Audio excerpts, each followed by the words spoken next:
significant here at this moment, significant that troops are being told to essentially stand by. Big caveats, as I know that you and your team are reporting out. It doesn't mean they're going. It doesn't mean they're on their way. And it doesn't mean that they're necessarily headed specifically to Israel.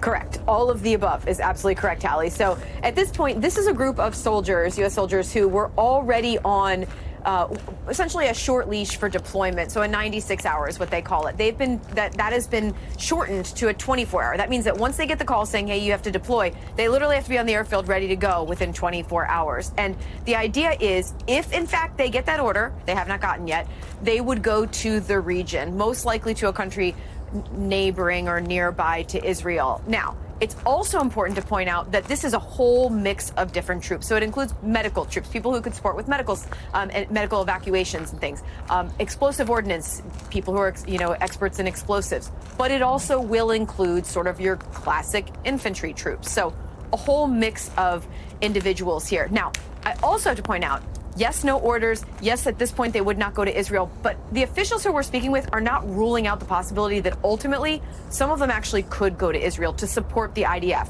Again, though, the caveat is it's not to support with kinetic operations. It would be to support things like the explosive experts could help with if the IDF is, let's say that they're just busy with the ground offensive in Gaza, they could be helping back in Israel with other support. So again, I know this is confusing.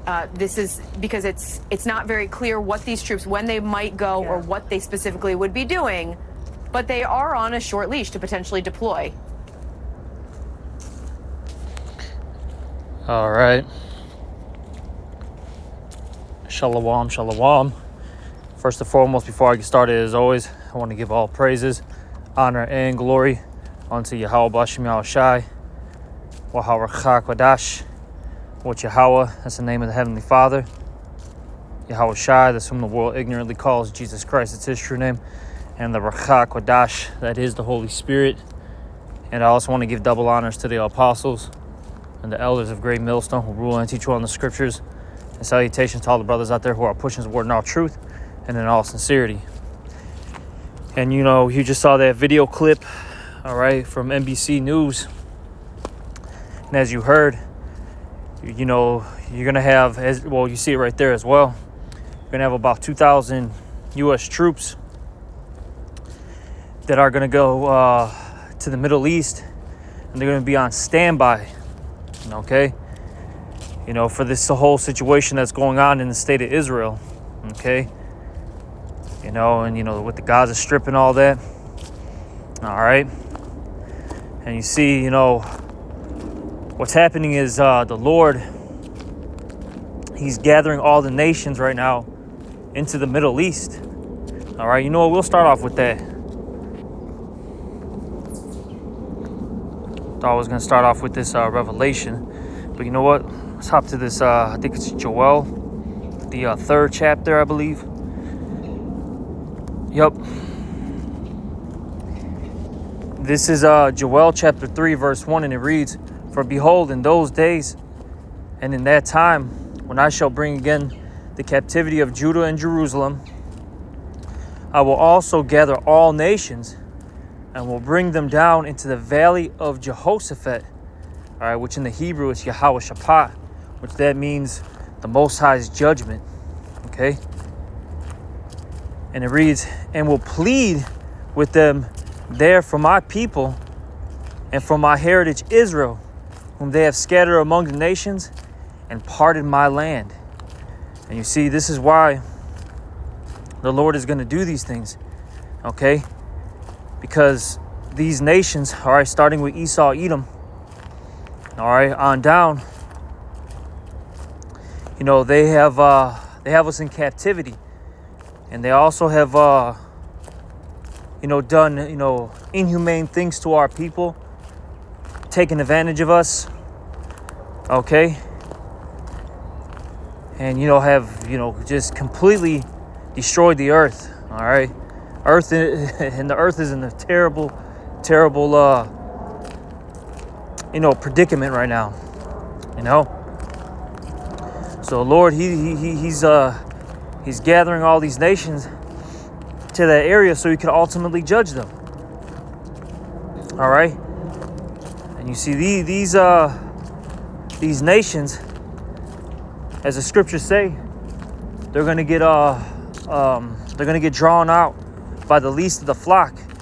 All right, that's in the book of Jeremiah, which that basically means that, you know, the least, you know, meaning the most insignificant, okay, you know, people on this earth, which whether people like it, believe it or not, are those that live in the state of Israel right now. Okay, I'm gonna put it like that. You know, they are a hated group of people. And the reason why is because of all the chaos that they cause. But then, you know, when you point these things out, now you're anti, you know, SEM. Okay? You see? That's like, you know, the magic card that they pull out when you criticize, you know, their actions. You know? Or when you stand up for yourself. Now all of a sudden, you know, you're this. And that gives them justification to do X, Y, Z things, you know. But whatever, though, you know, it is what it is. Hey, the Lord gave them that power seat right now. But point being, though, is as I mentioned, as the scriptures say, you know, the least is going to draw them out, and we're seeing that. You know, the state of Israel is literally bringing everybody into World War III right now as we speak. All right. And you see, all these things are biblical prophecy. This is beautiful, okay? Because for us that are in this truth, all right, you know, the real Israelites, we've been waiting for this. Because we know that as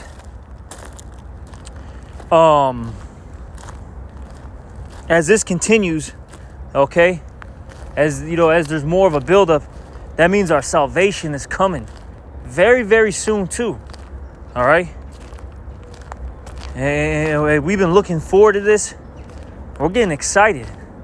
All right. You should be very, very excited that these things are happening. Okay. All right. Let me get this real quick. Sorry. Excuse me. I can't remember where it was at. This is it was 11 and 14. This is Revelation 11 and 14, and it reads here: the second woe is past, and behold, the third woe cometh quickly. And that woe was talking about World War. Okay. Two have passed already. Okay. World War I and World War II. And that third woe, that third World War, it's coming. It's coming quickly too. All right. Like I said, we see it. We see these things. All right. And, you know, like I mentioned, you know, these things must come to pass. Hey, even Yahweh Shai said that, what? You know, he said that, what? There's going to be wars and rumors of wars. You know, he stated several things before his second return. And he said, all these things must come to pass. Okay? You see? You know? These are just the beginnings of sorrows. See, the situations that are going on right now, this is just the start of it all. But look, great judgment's coming to the entire world. Okay, that's why in 2nd Ezra says what? Woe unto the world and them that dwell therein. See, a lot of things are coming, man. Because we're in that judgment time. Okay? You know, what's that old saying? What they had even the Terminator movie, right? It's called what? Judgment Day. You know, that's coming. It's fast approaching. All right?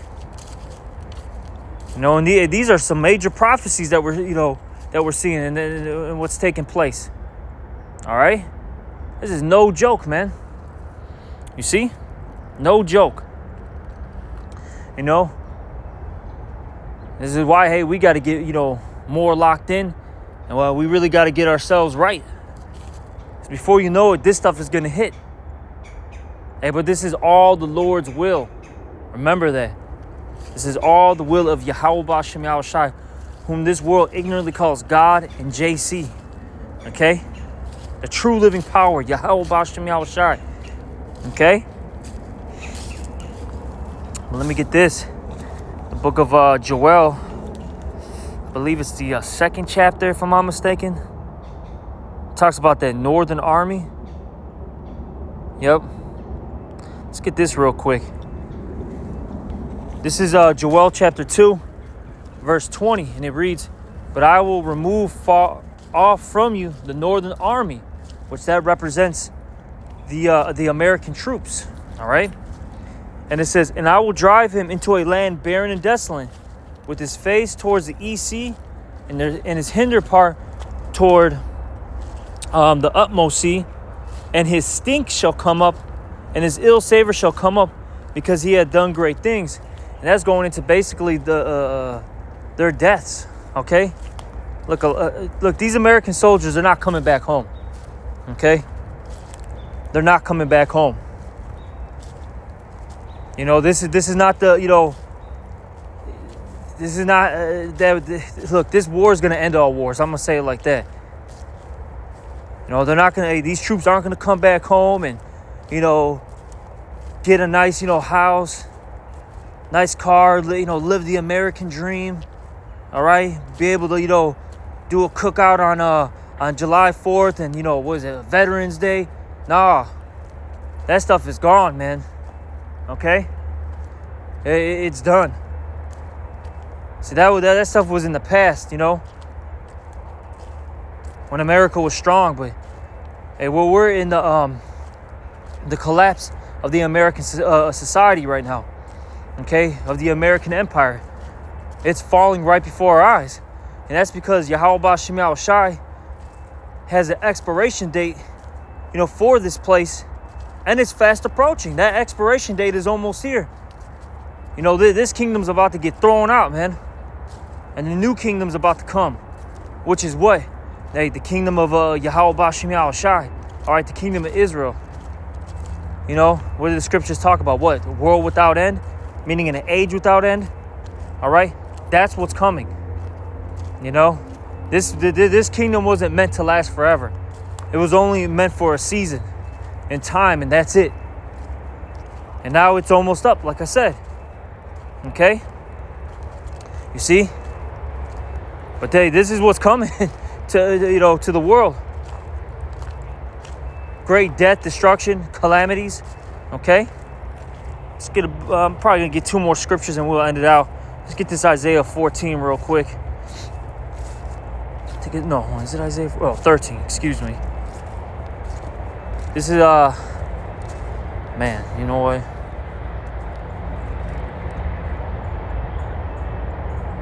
We're going to read a few verses from here. This is Isaiah 13:1. The burden, which means destruction, by the way, of Babylon. Which this is talking about modern day Babylon, not ancient Babylon. Okay? It's talking about modern day Babylon, which is America. Okay? Let's keep reading. And it says, which Isaiah the son of Amos did see, lift ye up a banner upon the high mountain. And that banner is going into these scriptures, this truth basically. Okay? And that high mountain is talking about America. And you know, the book of Revelations basically tells you that these, you know, kingdoms and governments and all that represents a mountain. Okay? And what's the highest mountain right now? Like I said, this place here, America. All right? Hey, this is the top, you know, quote unquote nation of the whole entire world. You know? Lord has exalted this place to ultimately throw it down to show his power. All right, but let's keep reading. Exalt the voice unto them, shake the hand, that they may go into the gates of the noble. And that's what we've been doing. All right, and then eventually, hey, well, we're going to be presented to these officials at some point, you know, because they will, you know, seize, you know, particular brothers. And, you know, hey, we're going to have to, prophesy. We're going to have to do our thing, you know. You know, it's just all prophecy. But let's keep reading. I've commanded my sanctified ones. I've also called my mighty ones from my anger, even them that rejoice in my highness. The noise of a multitude in the mountains, like as of a great people. A tumultuous noise of the kingdoms of nations gathered together. The Lord Yahweh of hosts mustereth the host of the battle. All right. You know what? Let me keep reading. They come from a far country, from the end of heaven, even the Lord Yahweh, and the weapons of his indignation to destroy the whole land. And see, those sanctified ones, those mighty ones, that's talking about the thermonuclear missiles. Okay? You know, that's what that's talking about. That's why I said what they're like. Where was that at? They're like as a great people. That doesn't mean they're actual people. They're just described as mighty ones. Okay? You see? And they're going to destroy the whole land. Talking about here in America. Because once those missiles hit here in, you know, the good old USA, all right? It's a wrap, man. It's a wrap for this place. And this place is getting hit with so many missiles that it's going to break this whole entire country into three pieces. And it's going to become a wasteland. Okay, it's basically going to be a desert. You know, where no one's ever going to inhabit it ever again. And it's going to be a monument of what happens when you exalt wickedness. And when you do your own thing. Instead of, following the ways of Yahweh B'Shem Yahweh Shai. All right? You see? And look, this is all happening because the Lord is the one that's in control. What did it say there? He mustered the host of the battle. And we're seeing the Lord. He's putting the spirit on these people, okay, in this world, to fight right now. You know, and we're getting closer and closer to the end. You see? Stuff is really happening, man, right before our eyes. All we have to do is continue to improve, be brotherly, keep preaching and teaching, have faith, and just endure to the end, Lord willing. That's our job. We don't have to do anything. The Lord, he's going to control these people, to fulfill his will, and they're going to destroy themselves. All right? But let's keep reading. How ye, for the day of the Lord Yahweh is at hand. It shall come as a destruction from the Almighty. Therefore shall all hands be faint, and every man's heart shall melt. And they shall be afraid. Pangs and sorrow shall take hold of them. They shall be in pain as a woman that travaileth. They shall be amazed one at another. Their faces shall be as flames. All right. See, the Lord, he's about to take down the proud, and these people are going to be afraid. Okay. And that's because, they're about to get destroyed, man. All right. Let me get one more scripture here in the book of Wisdom of Solomon. I'm going to get this real quick. Wisdom of Solomon, chapter 18 and 7. And see, like I said, we're looking for this because as these people get destroyed and they get their horrible judgment, we're about to get saved. Salvation is coming. That's our reward. That's our judgment, Lord willing. Okay? This is Wisdom of Solomon 18 and 7. So of thy people was accepted both the salvation of the righteous and destruction of the enemies, wherewith thou didst punish our adversaries. By the same thou didst glorify us, whom thou hast called. You see? And the Lord, he's about to take down the wicked and save the righteous. Okay? And the point being, though, is, look, this world war is coming. All right? This world war is coming, and it's not stopping. No one's going to, somehow, change the Lord's mind. These people have no power. Okay? You see? But, I'm going to end that lesson. All right? And, hey, we just saw some good news, man. Hey, the Lord, he's moving, man. Okay? It's getting close. It's only a matter of time before, all hell breaks loose. It's going to be, chip activities. I'm going to put it like that. All right? You know, we're going to see a complete collapse of this society. World War III, you know. And then we're just going to see Yahweh Shai, Lord willing. You know, and Lord willing, you know, we have mercy. You know, in his wrath, I hope he remembers mercy for us. You know, as the scriptures talk about, I think that's in the book of Habakkuk. In your wrath, remember mercy. So I pray that, you know, we're those chosen ones to be protected and saved. All right. But with that, you know, hopefully this was an edifying one. And with that, I'm going to give all praises, honor, and glory unto Yahweh Bashem Yahushai. Also, double honors to the apostles and the elders of Great Millstone, and salutations to all you brothers. Shalom and a Baba Ball.